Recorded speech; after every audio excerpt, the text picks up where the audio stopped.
আজ অনুষ্ঠিত এসএসসি ইসলাম শিক্ষা প্রশ্নের এমসিকিউ সমাধান তোমাদের সামনে তুলে ধরছি।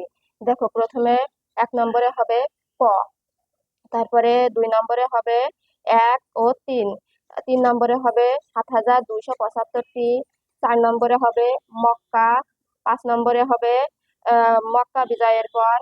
খ নম্বর অ্যান্সার গীবত কিসের জন্য জঘন্য। 6 নম্বরে হবে ক, হত্যা করাচ্ছে। 7 নম্বরে হবে 1 ও 3, এখানে একটা উদ্দীপক আছে সে অনুযায়ী। 8 নম্বরে হবে 25,000 টাকা। 9 নম্বরে হবে সাওম। 10 নম্বরে হবে সন্ত্রাস। 11 নম্বরে হবে সালাত। ভালো শিক্ষার্থীর বৈশিষ্ট্য হবে বুঝে শুনে পড়ার অভ্যাস করা, এটা 12 নম্বরে।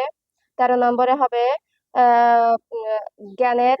তারপরে 14 এবং 15 হলো একটি উদ্দীপকের সাথে সম্পর্কিত। রিফাতের কর্মটি কিসের সাথে সামিল, এটা হলো ঘুষ।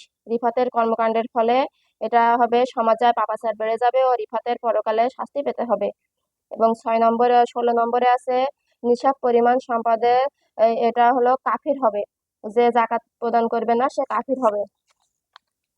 17 নম্বরে আছে 17 নম্বরের অ্যান্সার হবে কাফির। 18 নম্বরের অ্যান্সার হবে ইজমা।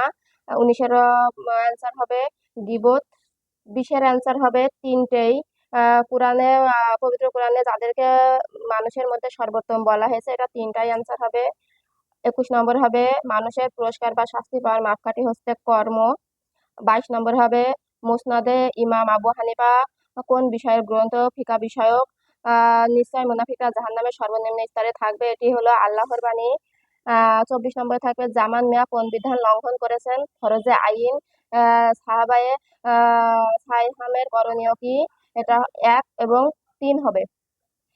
তোমরা তোমরা প্রতিশ্রুতি পালন করো, নিশ্চয় প্রতিশ্রুতি সম্পর্কে জিজ্ঞাসা করা হবে, এটি হলো 26-এর ক, মুমিনের। 27 নম্বরে হবে কিয়াস, আধুনিক যৌক্তিক সম্মত পদ্ধতি। 28-এর হবে তাওহীদ। 29-এর হবে কবিতা এবং 30-এর হবে 360টি।